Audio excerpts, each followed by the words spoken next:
I opened my eyes to the gaudy glare of a crystal chandelier, the kind of fixture that screams new money and bad taste. The air was thick with the smell of leftover pot roast and my mother-in-law's cheap perfume. For a second, I had no idea where I was. Then the voice hit me, sharp and shrill, a rusty nail scraping across my eardrum. "Ethan, where the hell are you, you useless bum? Can't you see your father's and my iced tea glasses are empty? You have no awareness at all.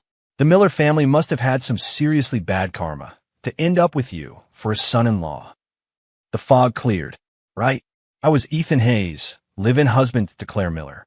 3 years I've been playing this part. 3 years of being the family punching bag. In their eyes, I was a worthless freeloader. My only purpose was to cook, clean, and absorb their daily dose of verbal abuse. The only reason they tolerated me was my supposedly bottomless devotion to their daughter, Claire, and a face that was just handsome enough to keep other, more ambitious suitors at bay. Of course, it was all an act. The real me, the one they had no clue about, was the founder and sole heir to Apex Innovations, one of the biggest tech giants in the country. 3 years ago, I'd gone undercover to investigate a massive data breach that traced back to Miller Corp. I'd faked an orphan backstory and married into the family, thinking I could get the evidence I needed within a year. Turns out, the Miller family swamp was deeper and murkier than I'd imagined. My father-in-law, Robert Miller, was cautious, and I hadn't found the smoking gun. Instead, I'd just gotten a 3-year masterclass in shameless human greed. "Are you deaf? I'm talking to you." My mother-in-law, Sharon, slammed her hand on the dining table, her face caked in foundation, contorting with rage. Ding! A crisp, electronic chime echoed, not in the room, but inside my head. Host has experienced extreme psychological distress. The sideline spectator system is now activated. Newbie gift package deployed, mind reading beginner level. When a target experiences intense emotional fluctuation, host will be able to hear their inner thoughts. Complete spectator missions to earn incredible rewards. Enjoy the show. What the hell? Was I losing my mind? Had 3 years of this finally made me crack? What's that look on your face? You got a problem. Sharon leaned forward, her spit practically misting my face. As her anger flared, another voice erupted in my mind. It was her voice, identical in tone, but dripping with a venom and calculation she never showed on the surface. "Useless piece of trash. How dare you glare at me? If your face wasn't useful for keeping those other guys away from Claire, I'd have thrown you out on the street years ago. Just wait until next month when we seal the deal with Brandon Vance. You'll be divorced and kicked to the curb so fast you'll end up right back at whatever group home you crawled out of." The pitcher of iced tea in my hand nearly slipped. That was Sharon's inner voice. Her real thoughts. I wasn't hallucinating. I had a system, a weird-ass sideline spectator system. "Dude, are you going to pour the tea or just stand there all day?" My brother-in-law, Kevin, looked up from his phone just long enough to kick my shin. Ding! This idiot actually thinks he's part of the family. The second my sister marries Brandon Vance, the first thing I'm going to do is make this loser kneel down and polish my shoes. I wonder if Mom mentioned that new Ferrari I want to Mr. Vance. I looked at the mother-son duo, their faces masks of indignation and entitlement. I felt nothing. No anger, no surprise, just a cold, burgeoning sense of amusement. So this is who they really were. Okay, game on. Suppressing a smile, I put on my usual, pathetic, people-pleasing grin. I refilled Robert's glass first. He didn't even look up from his copy of the Wall Street Journal. Apex Innovation stock is up again. A terrifying corporate empire. If I could just get a foot in the door there, the crisis at Miller Corp would be over. The gap is just too wide. Damn it, Claire. I told her to network with her junior execs, but she's so stubborn, insists on staying married to this waste of space. Always scheming, the old fox. My face remained a mask of humble respect. Next, I moved to Sharon. I let my hand tremble, just enough for a few drops of icy, sweat-beaded tea to splash onto the back of her hand. "Ack!" she shrieked, yanking her hand back as if she'd been electrocuted. "Ethan, you son of a bitch. Are you trying to scald me? That bastard. He did that on purpose. My hand. I just got this manicure. He has to pay for this. I'll make him give me that stupid locket his mother left him as compensation." There it was. The real motive. She'd been eyeing the locket my mother gave me for years. It was the only thing I had left of her. It was probably worth a couple thousand tops, but in Sharon's mind, it was some priceless heirloom. I'm so sorry, Mom. It was an accident. I immediately looked panicked, setting the pitcher down with a clatter. Let me blow on it for you. As I pretended to fuss over her, I thought, system, you got any starter quests for me? Ding. Newbie mission triggered. A mother-in-law's greed. Mission objective. Publicly expose Sharon's true intention to get your locket, causing her immediate and catastrophic social humiliation. Mission reward. $100,000 cash. 1 X vial of physical enhancement serum. Basic. 100 grand? And a physical enhancement? I could work with that. Blow on it? Get away from me. Sharon shoved me, her face a mask of disgust. I'm telling you, Ethan, this isn't over. If this leaves a scar, Mom. A cool voice cut through Sharon's tirade. Claire was standing at the bottom of the stairs, dressed in a sharp business suit, her face an impassive mask. She was tall, almost 5'9", with a model's proportions and a face that was stunningly, icily beautiful. This was how she always was with me, a glacier that never thawed. I'll admit, in the beginning, I'd held out a sliver of hope for us. But 3 years of her Arctic indifference had extinguished that flame completely. Now, she was just part of the mission. Arguing again. Can this family have one single day of peace? Ethan might be useless, but at least he doesn't cause trouble. Mom is relentless with him. But the way he looked at me just now felt different. I shifted my expression back to my well-practiced look of adoration, like a puppy seeing its owner. Claire, you're home. Are you tired? I saved you some soup. Claire avoided my gaze, gave a curtain, and sat down at the table. Seeing her daughter, Sharon immediately switched to victim mode, holding up her slightly reddened hand. Honey, look at this. This deadbeat tried to burn me on purpose. We feed him, we house him for 3 years, and this is how he repays us? An ungrateful snake. Claire frowned. Mom, I'm sure it was an accident. This is so irritating. Making a scene over nothing. I have a mountain of problems at the office, and I come home to this. An accident? Sharon's voice jumped an octave. I think you got a death wish. Claire, I'm telling you, he's jealous that we're about to partner with Vance Consolidated. He's jealous that Brandon Vance is 100 times the man he is, so he's acting out. That's right, play it up. Make it a huge deal. Force Claire to divorce him. Brandon's father already hinted. If Claire says yes, the dowry is $10 million. $10 million. You think I'll still be living in this dump? I'm buying a penthouse overlooking the ocean. $10 million. She was willing to sell her own daughter's happiness for a payday. I looked at Sharon's greedy, triumphant face and decided to pour some gasoline on the fire. I dropped to my knees, a loud, definitive thud on the hardwood floor. The move stunned the entire family into silence. Claire's frown deepened. Kevin put his phone down. Even Robert finally looked up from his paper. Sharon, after a moment of shock, got a smug, satisfied look on her face. That's more like it. On your knees where you belong.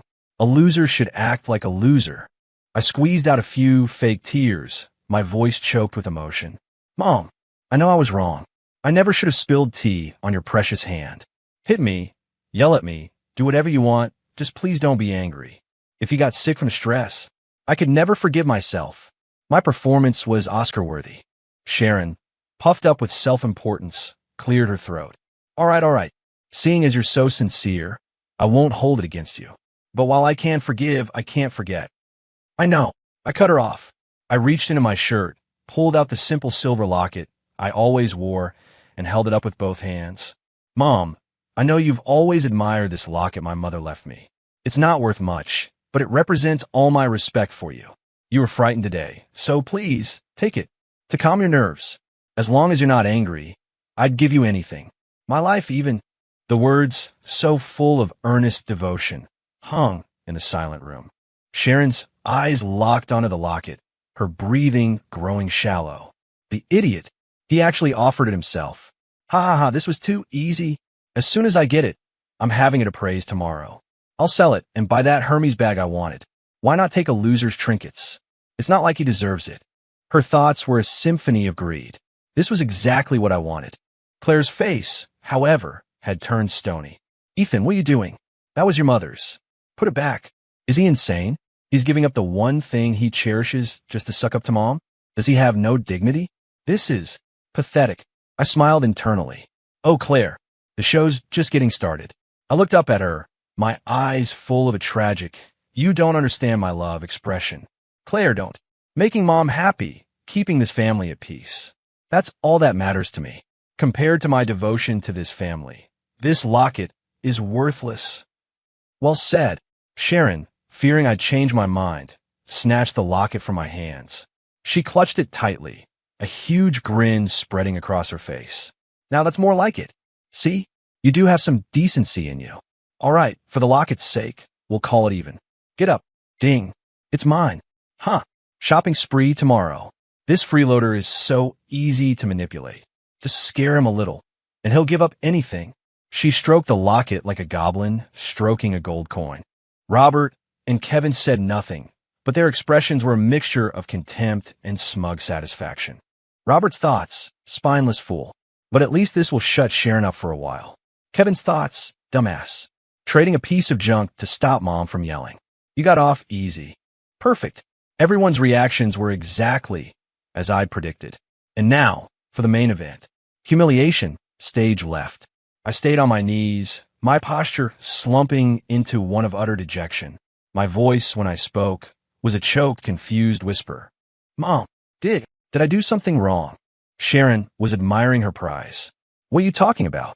I sniffled, my eyes red-rimmed as I looked up at her. My voice was just loud enough for everyone to hear.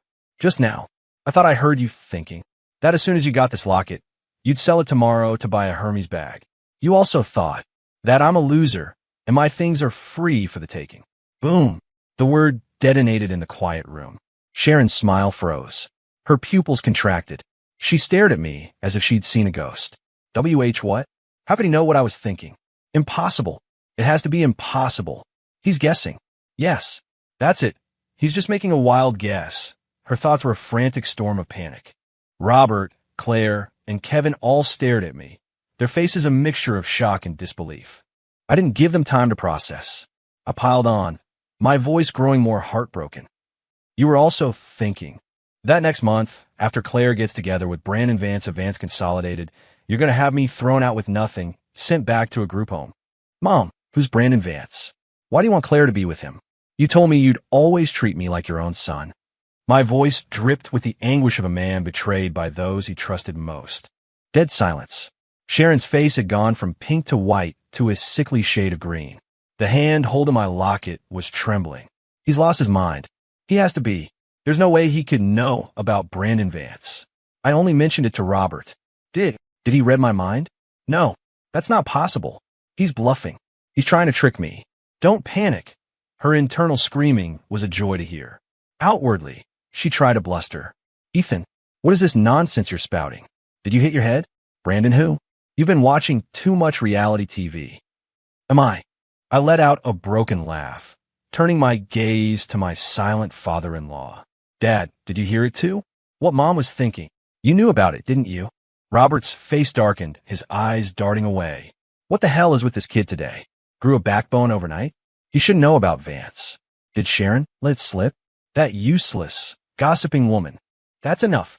Claire finally exploded, shooting to her feet. Her icy gaze pinned me to the floor. Ethan, have you made your point? Get up. What is he doing? Mind reading? That's ridiculous. He must have overheard something and is using it to cause a scene. But Mom's reaction is so strange. Could the part about Brandon Vance be true? Watching their family drama unfold, I was laughing my ass off internally. Mind reading. This was the ultimate weapon. I was going to use this bizarre, impossible power to rip their rotten insides out and expose them to the light. I didn't get up. I shuffled forward on my knees until I was at Claire's feet. I looked up at her, my eyes pleading and wounded. Claire, I'm not making a scene. Everything I said is true. If you don't believe me, I can prove it. I turned my attention back to the rapidly melting Sharon. I spoke slowly, each word a hammer blow against her composure. Mom, right now, are you thinking, this loser must have eavesdropped on my conversation with Robert? That's it. After this blows over, I'm installing security cameras in the house. Sharon flinched like she'd been struck by lightning. I turned to Kevin. Kevin, are you thinking, whoa, this dumbass is on fire today? How'd he know I wanted him to polish my shoes? But if he can really read minds, does that mean I can't even call him an idiot in my head anymore? Kevin's phone clattered to the floor. His jaw was hanging open. Finally, I looked at Robert. Dad, are you thinking, what a disaster? If word of this gets out, the Miller family name is ruined. I have to shut him up now. The newspaper in Robert's hands crumpled into a mangled ball.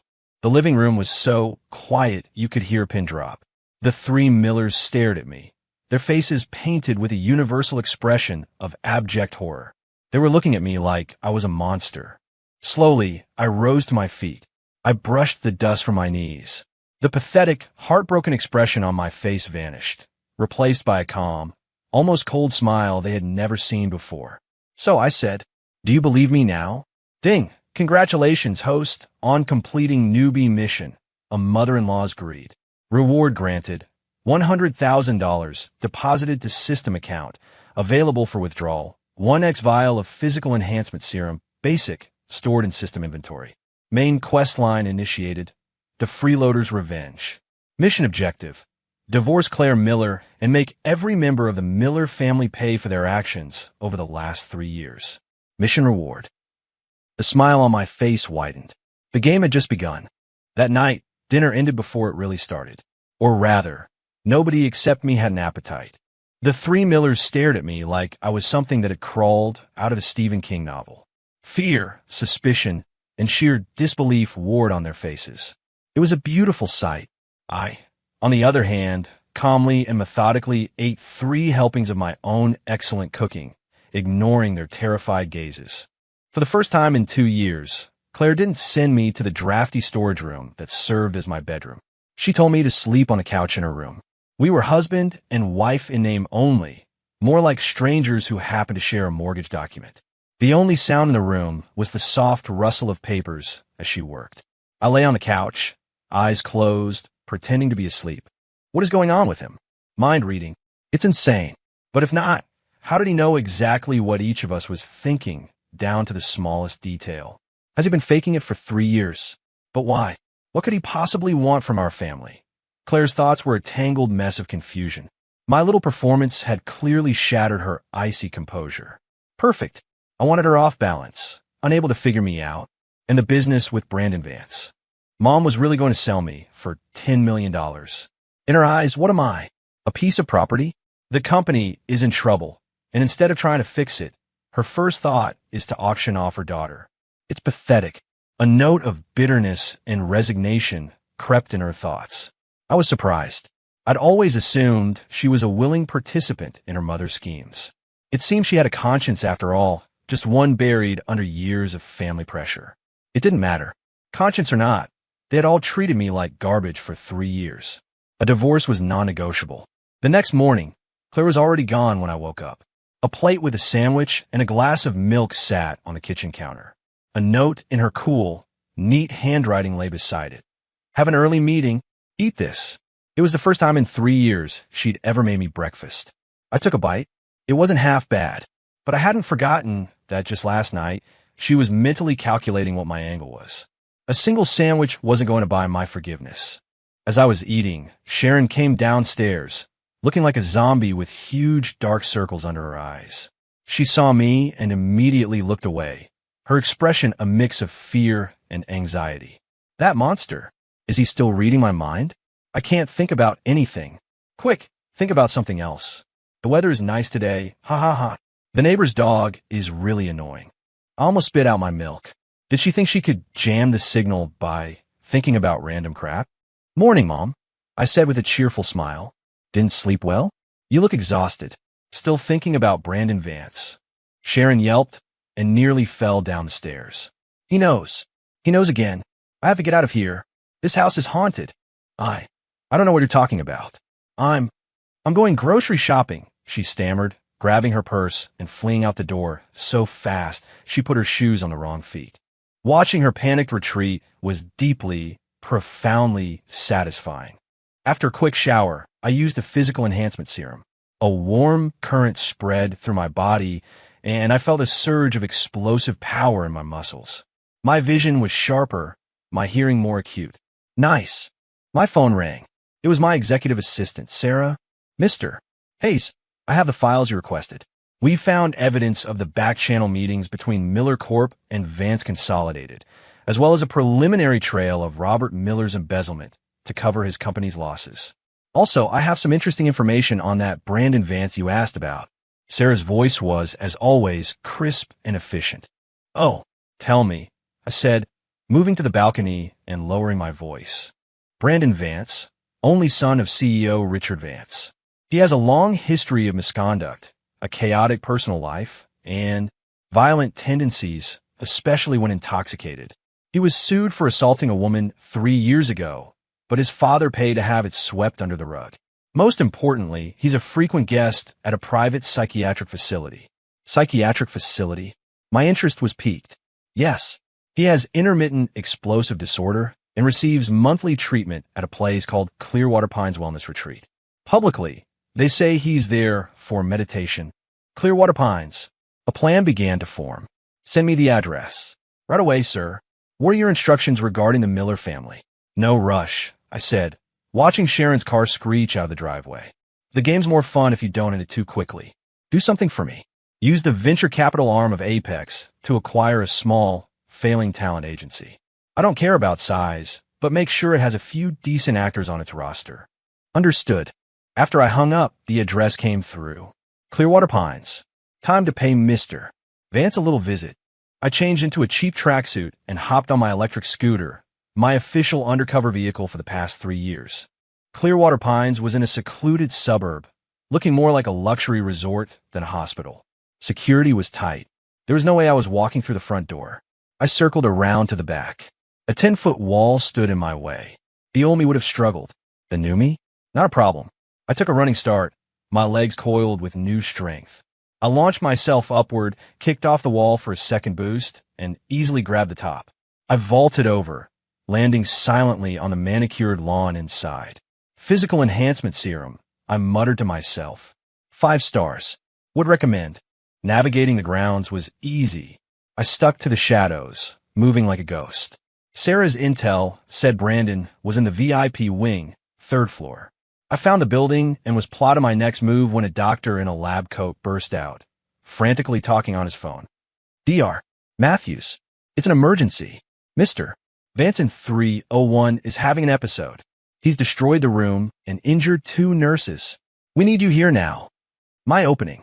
As the staff scrambled, their attention focused on the 3rd floor, I slipped inside.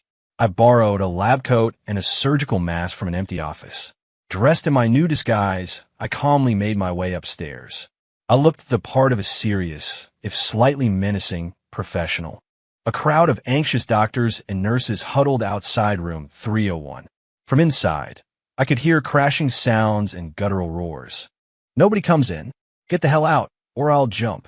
A balding, middle-aged doctor, presumably Dr. Matthews, was sweating bullets. Mr. Vance, please calm down. We can talk about this.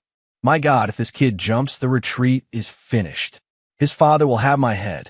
I pushed through the crowd. Everyone step aside, I said, my voice low and authoritative under the mask. I'm a new consulting psychologist. I'll handle this. They all turned to stare at me. Dr. Matthews looked confused. Consulting psychologist? I wasn't informed. Who is this guy? He looks so young. Is he a fraud? I met his gaze. Dr. Matthews, are you currently wondering if I'm a fraud? His eyes widened. I glanced at a terrified young nurse. And you? Are you worried that if Mr. Vance jumps, you'll lose your monthly bonus? Her face went white. I went around the small circle, casually voicing the specific anxieties of 2 more staff members. Within seconds, the hallway was silent. The looks I was getting had transformed from suspicion to awe to outright fear. Dr. Matthews' thoughts. Holy Christ. Is this a psychologist or a psychic? He knows everything. A god has descended upon us. May I go in now? I asked calmly. Why, yes. Of course. Dr. Matthews nodded vigorously. Please, specialist. How can we assist? Stay back and stay quiet. I pushed the door open and stepped inside. The room was a disaster zone. A young man, Brandon Vance, stood on the windowsill, his face twisted in a deranged snarl. He had the clean-cut looks of a trust fund kid, but his eyes were wild. Who the fuck are you? Get out, he screamed. Another one? I'll show them. I'll make such a scene my dad will pull all his funding and get every single one of these bastards fired. A spoiled brat, throwing a tantrum. Got it. I ignored him, walked over to a sofa that wasn't overturned, brushed off some imaginary dust, and sat down. I crossed my legs. Brandon Vance, I said, my tone conversational. Heir to the Vance Consolidated Fortune. 26 years old. Hobbies include street racing, clubbing, and hitting women. Correct. Brandon froze, swaying slightly on the ledge. How's he know that? My dad buried that stuff. Who is this guy? I smiled. 3 years ago, a cocktail waitress named Tina at a club downtown. 3 broken ribs and a concussion. Your father paid her $100,000 to keep her mouth shut. Ring a bell. His face was pale now, sweat beading on his forehead. Impossible. Only my dad, me, and that bitch knew. Who was he? Did she send him? Relax. Tina didn't send me, I said, as if reading his mind. I'm just a fan of your work. Like last month, when you lost $5 million at a private poker game in Vegas and had your mommy secretly cover the debt. Or more recently, when you decided you wanted Claire Miller from Miller Corp because she looks like a character from some video game you play, and you beg your parents to arrange a corporate merger to get her. My voice was quiet, but each word landed like a sledgehammer. Brandon began to tremble violently, the rage on his face replaced by pure terror. He's a demon. He's a goddamn demon. He knows everything. All my secrets. What does he want? I don't want anything, I said, standing up and walking slowly toward him. I stopped right below the window and looked up, giving him a bright, toothy grin. I just wanted to tell you something. Claire Miller is my wife. You will stay away from her. Or else. I flicked my finger in his direction. What happens to you will be far, far worse than jumping from this window. Without another word, I turned and walked out. As the door closed behind me, I heard a heavy thump. Brandon had slid off the windowsill and collapsed onto the floor, gasping for air. Dr. Matthews and the nurses were waiting, their expressions a mix of awe and terror. Specialist, you're a miracle worker. Dr. Matthews gushed, grabbing my hand. You saved us. You're a true lifesaver. Unbelievable. He was in there for 3 minutes and tamed the beast. This man isn't a psychologist. He's a goddamn exorcist. I waved a dismissive hand. All in a day's work. By the way, Dr. Matthews, your facilities management seems a bit chaotic. How about I come on as a consultant? Help you get things in order? I was joking. He, however, was not. Yes, absolutely, he said, his eyes shining. Specialist, if you would grace us with your presence, you could be the director, the king, anything you want. I sighed. Maybe I'd overdone it. By the time I got back to the Miller's house, it was late afternoon. It was quiet, a sign that the family was still reeling from last night. I went to my room and started planning my next move. Brandon Vance was neutralized for now. It was time to focus on my dear father-in-law, Robert. Sarah's investigation had confirmed it. Miller Corp was a sinking ship, and Robert was embezzling funds and using them for high-risk, off-the-books investments to plug the holes. It was a ticking time bomb. One wrong move, and he'd be spending the rest of his life in a federal prison. Just then my phone buzzed. A text from Claire. There's a charity gala tonight. You're coming with me. Short to the point. Her usual style. A charity gala. The perfect venue for a little public theater. Okay, honey, I texted back, adding a smiling emoji for good measure. That evening, I put on the suit Claire had laid out for me. I had to admit, she had good taste. Still, I felt like I was in a straitjacket. Claire looked at me in the mirror, her expression unreadable. Clothes really do make the man. In a suit, he actually looks like somebody. Better than Brandon Vance, anyway. I just have no idea who he really is. What? Is my tie crooked? I asked, feigning ignorance. It's fine, she said, looking away. Let's go. The gala was at the city's most exclusive hotel, a gathering of the city's elite. The moment we walked in, all eyes were on us. My reputation as the useless live-in husband was a well-known piece of gossip in these circles. I could feel their condescending stares. I didn't care. I just smiled my harmless, goofy smile and stuck close to Claire, playing the part of her shadow. Sharon and Robert were already there. They saw me and flinched, Sharon pointedly avoiding my gaze. Sharon's thoughts. Why is that loser here? So embarrassing. Just seeing him makes my skin crawl. I need to stay far away from him. Robert's thoughts? Why did Claire bring him? Isn't our family a big enough joke already? I need to find Richard Vance. I hope there haven't been any problems with Brandon. I hit my smirk. Oh, you have no idea. Soon, a portly, middle-aged man with a loud tie made his way toward us. Richard Vance, Brandon's father. Robert. Sharon. Good to see you, he boomed, though his eyes were sliding all over Claire. Damn, the Miller girl is a real knockout.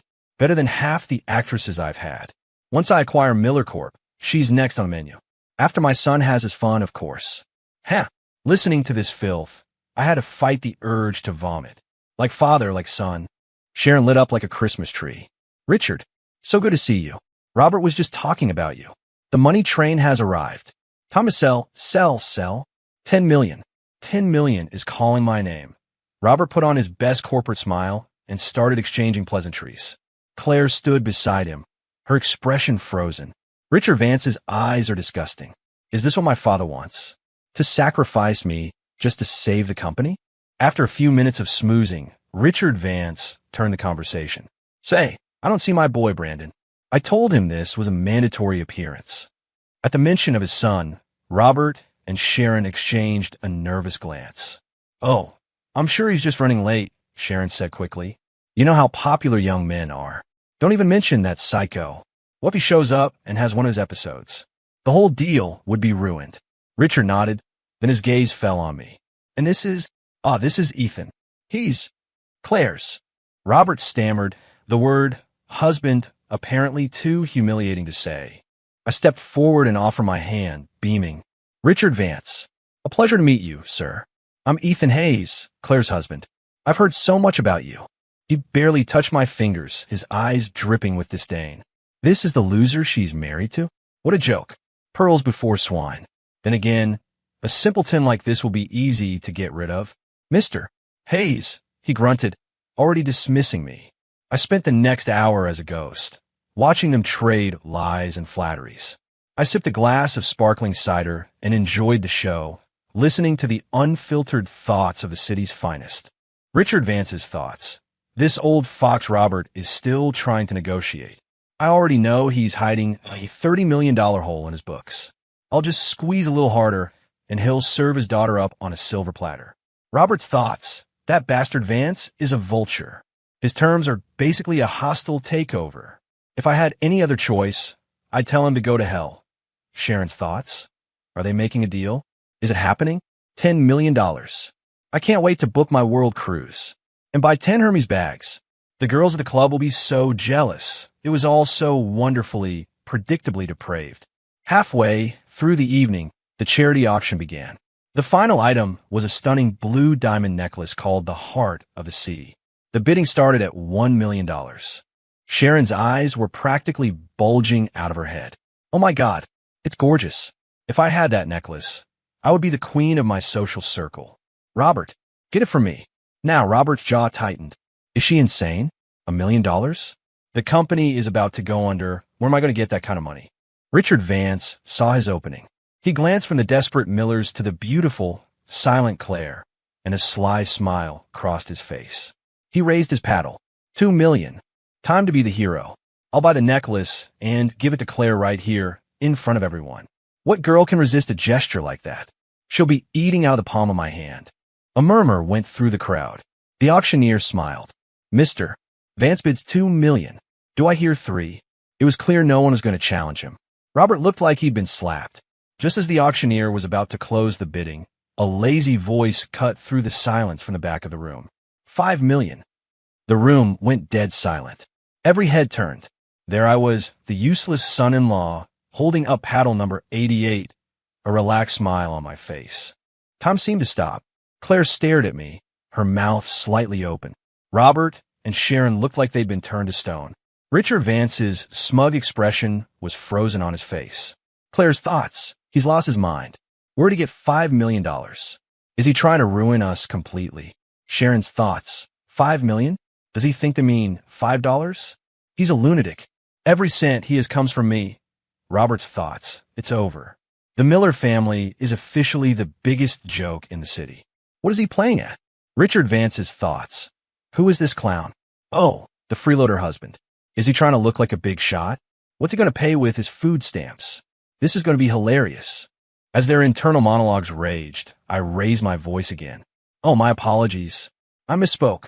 A collective sigh of relief went through the room. Vance's smirk returned.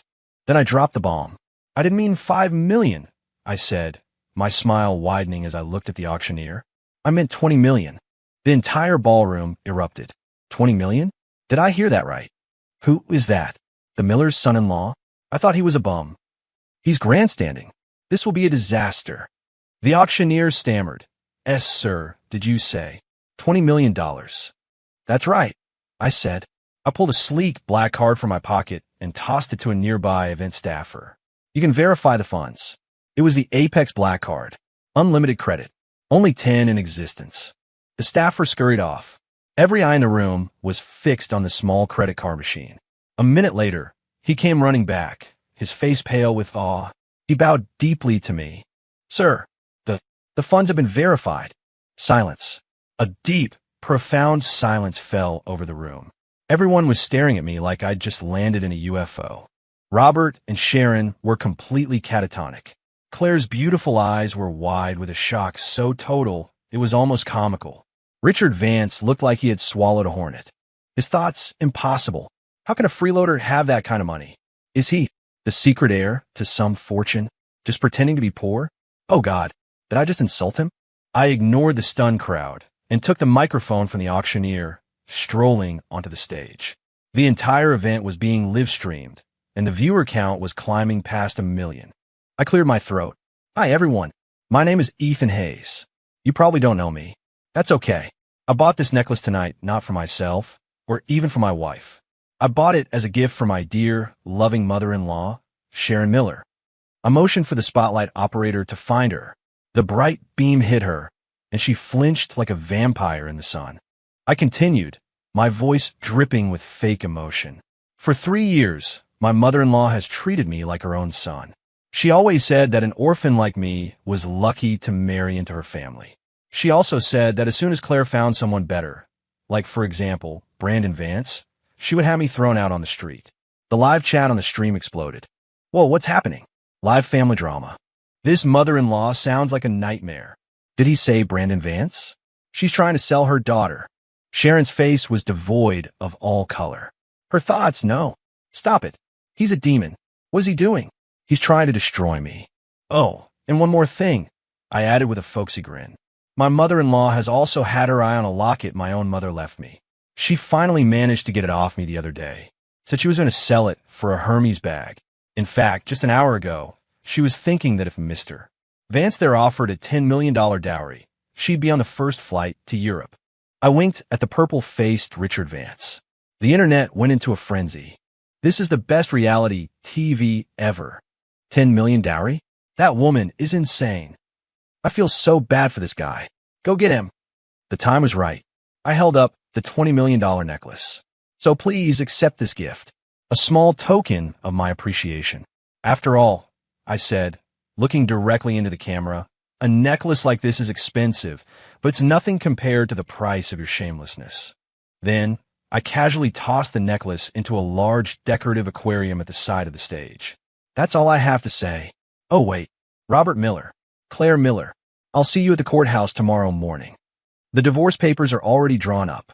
Then, in the stunned silence of the room, with millions watching online, I turned my back and walked out of the ballroom, leaving the smoldering ruins of the Miller family behind me.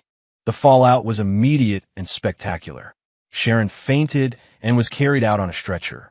Robert was mobbed by reporters. Miller Corp's stock took a nosedive in after-hours trading. Hashtags like aquarium necklace, husband from hell, and justice for Ethan trended globally. Overnight, I went from a local joke to a national folk hero. I didn't go back to the Millers. I went to my penthouse apartment overlooking the city, a property nobody knew I owned. Sarah was waiting for me. "Sir," she said, a rare, genuine smile on her face. "Last night was magnificent." "Standard operating procedure," I said, changing into something comfortable. "What's the situation?" "Chaos," she reported. "Miller Corp hit rock bottom the second the market opened. We have a complete file on Robert's embezzlement. ready to be handed over to the SEC. And since last night's broadcast, half of their business partners have pulled their contracts. Good. And my wife, Ms. Miller, called your old phone dozens of times. This morning, she went to the courthouse. She's been waiting there for you. Let her wait, I said. It was time she got a taste of what my last 3 years had felt like. Around noon, my doorbell rang. It was Claire. She looked exhausted, her usual composure replaced by a fragile uncertainty. How are you here? She asked, stunned. This was one of the most exclusive residential buildings in the world. A single unit cost more than her entire company. It's my home. Why wouldn't I be? I leaned against the doorframe, enjoying the view. Your home, she repeated, completely lost. Ethan, who are you? It was the question she should have asked 3 years ago. Come in, I said. We should talk. Inside, surrounded by the kind of quiet luxury she'd only ever dreamed of, she looked small and out of place. The tables had well and truly turned. Have you ever heard of Apex Innovations? I asked, pouring her a glass of water. Her eyes widened in shock. You work for Apex? No, I said, sitting across from her. I am Apex. The confession landed like a physical blow. I could practically see her world tilting on its axis. His thoughts, he's the founder of Apex? The mysterious so no one has ever seen? It's not possible. It's insane. Why would someone like him become a live-in son-in-law in our house? Why? She finally whispered, her voice trembling. An investigation, I said flatly. 3 years ago, a subsidiary of Apex had its core technology stolen. All signs pointed to Miller Corp. I went undercover myself to get the proof without tipping you off. It was all an act. Her face was as white as a sheet. All of it. What do you think? I countered. Do you honestly believe any man would willingly let your family treat him like a dog for 3 years and enjoy it? My words were a scalpel, cutting away her last shred of denial. She stumbled back, slumping against the sofa. Her thoughts, an act. It was all an act. His kindness, his devotion, all fake. My life for the past 3 years has been a lie. I'm a complete joke. Her thoughts were a mix of self-pity and something I hadn't heard before. Regret. A lie. I scoffed. You have no right to use that word. Who is it that didn't give me the time of day for 3 years? Who stood by and did nothing while your mother insulted me day after day? Who knew your parents were trying to sell you off and didn't have the courage to say a single word? Tell me, Claire, I said, my voice dangerously quiet. In 3 years, did you ever show me 1 ounce of respect? She couldn't answer. She knew it was true. To her, I was just a convenience. A placeholder.